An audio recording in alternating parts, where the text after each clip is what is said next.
Today, with the encouragement from you all, thank you all so much, by the way, for all the support on the last video.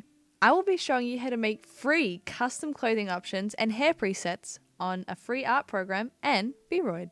Now, to quickly show you all the basics so you aren't left wondering how I did things in the video, here's a quick tutorial on how to do every step in vroid. Here are also the timestamps if you only need a certain tutorial to use for your models.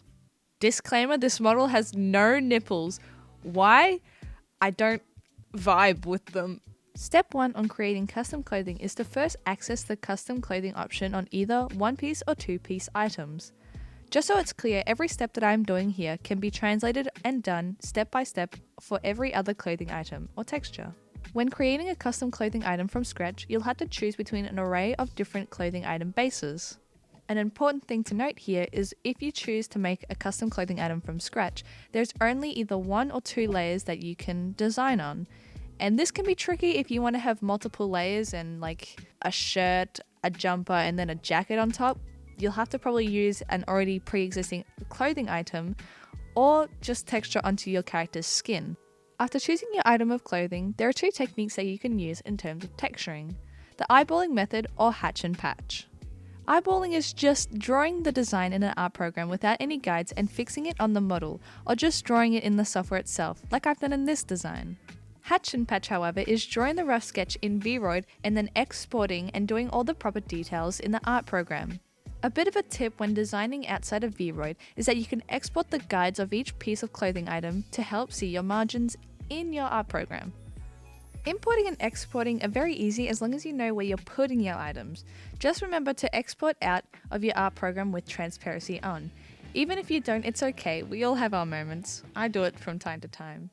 But if you really need a step-by-step how to do this, I will absolutely release the uncut footage of me texturing these tutorials, because it's easy once you know what you're doing, but if you get lost, please just let me know.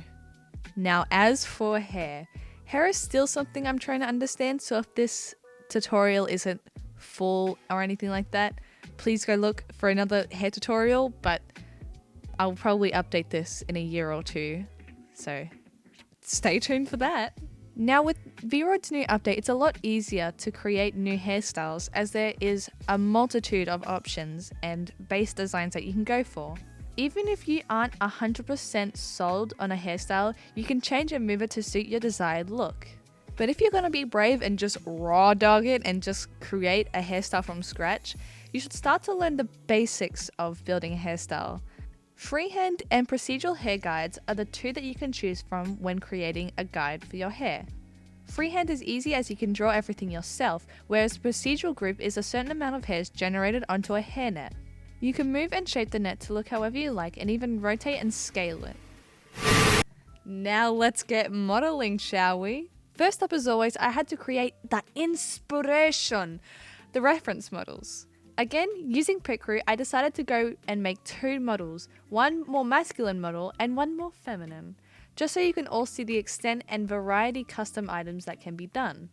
First up, I'll introduce to you Julian! I reckon he's pretty handsome. Despite his mask that you'll see at the very end, he turned out really well. And for our second model, Stella May. I just call her Stella, but her full name is Stella May, just so you know that. She was stunning. I'm actually really surprised with how I did her model. Julian, instead of just creating the Piccrews myself from scratch, I decided to do a random option to just kind of get a bit of variety with him. Now, I did have to modify the inspiration just a bit because I wanted it to be somewhat realistic to the stuff that I can do in vroid. I know I'm not like a absolute professional putting wings and stuff on models, but I wanted to test myself a little bit. Now for our second model, meet Stella. Now, one thing that I will just say right now is I didn't realize until recording this after editing, I am a sucker for pink-haired vroid characters. Like, you'll see in a moment, I'm about to fold with Stella. I'm about to turn her hair pink. I don't know why I do it, but I really need to stop doing it, especially with my custom models. I just love pink hair. The reason as to why this video took so long, right there. Did you catch it? Let me go back. That thing. Yuck.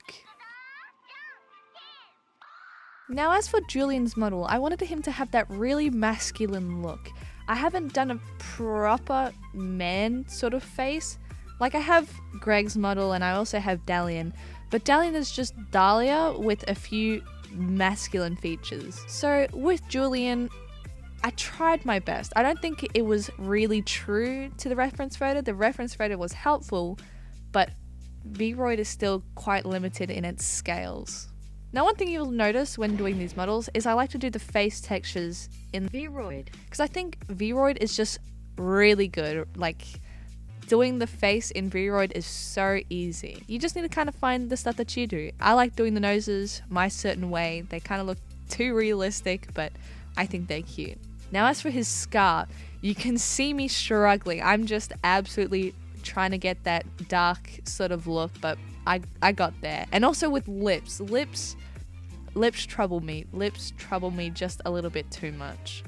Also, for whatever reason, whenever I'm doing these screen recordings, I don't turn off my desktop audio and just listen to me listening to Gemma and my reaction to that.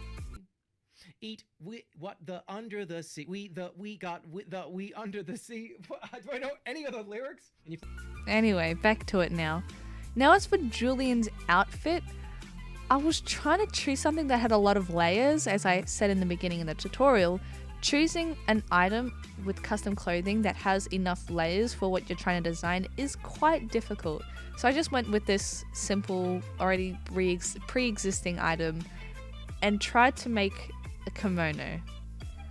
I don't know why, but I struggled so hard trying to figure out how to do a kimono. I've never done a kimono before. I also do not know that much about the culture and how these are worn. I tried to look at a lot of photos, but I struggled. And also the outer bit of the kimono, which let me just search up what that is right now. The haroi. I wanted the haroi to be somewhat decorated in a way, because when I was searching up sort of inspirations for Julian's clothing, a lot of them just had so much detail in them. I was like, hell yeah, do I want that? And so I ended up going with this light blue color with clouds and a little bit of snowflakes and some flowers. I sort of wanted him to match with Stella. One thing that I do regret though is I didn't texture his sleeves. I, for whatever reason, decided to leave those, but yeah, it worked out though. Also with Julian's bottom part, like with his pants and also the sort of skirt for his kimono, I was like, how can I do this? And one thing that you'll also see in vroid is the skirts designs also have that rims kind of thing, and you just kind of use shading to make it look like it's actually coming out. Also the ears have become really easy to do with the new vroid update, so grab that. Now as for the hair annoyed me a little bit because for whatever reason the heads and the hair just don't really match up.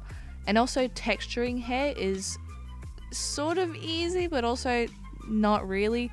Putting the highlights in an appropriate place it's a little challenging. Also with the split hair, one thing that you can also do when texturing is you can move the texture up and down the hair design, and you'll see soon I kind of use that to blend in the white fringe to the rest of the brown hair. One thing that you can also do when using hair and hair nets is when creating horns, you can actually flip up and use the net to move the hair in any sort of design. And with the mask, you can sort of create the illusion of a muzzle.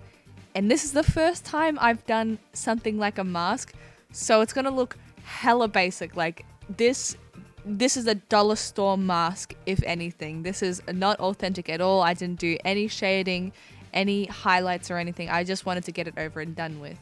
And here's me making the little tassels and the little bell. I decided not to texture the bell, but yeah. Also, one thing that you should also do is add bones to your hair. Bones with hair kind of makes it so your hair will move when it's doing shaky stuff. So bones just allow for movement in the hair. Onto our beautiful girl Stella.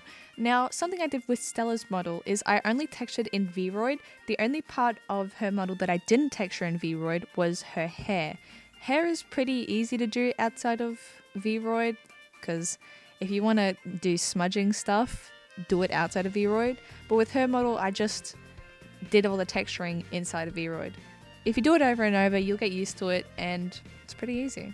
Now, for all you people who wear makeup, this is a little bit of a kind of quick technique that you can do when modeling with your character, and especially with the face.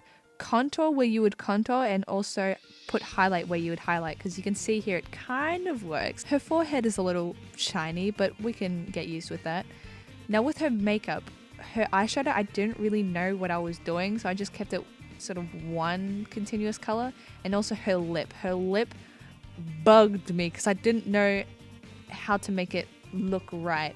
I'm not used to doing really dark skin tones, which is why I really wanted both Julian and Stella to be people of color, because I'm like, you know, I don't do a lot of dark models, so there goes Stella. Also, one thing with her hair is, one thing you'll see here is I add small hairs in with the big hairs. This is one thing you should probably do to make hair look a little bit more realistic, is get really small hairs and put it on the outside, blending the fringe in with the normal hair. And with her hair, with the little blossoms, I was really unsure if they were going to move with the hair, with the bones, because I accidentally put the blossoms on the fringe as back hairs and not the fringe hairs.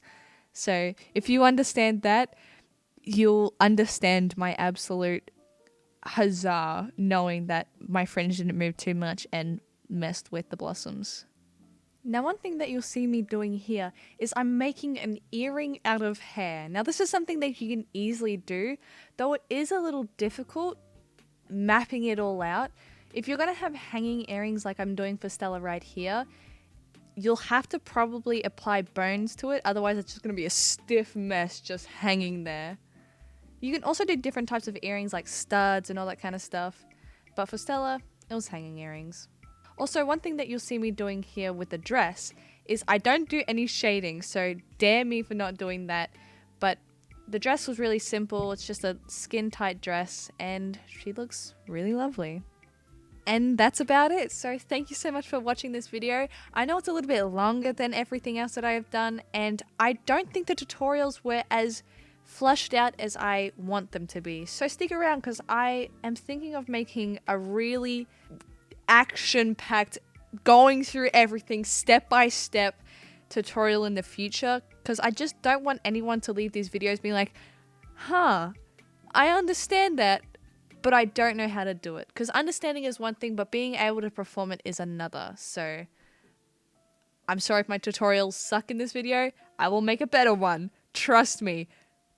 Okay, maybe don't trust me. But that's about it from me. Thank you so much for your time. See you guys in the next one. Bye.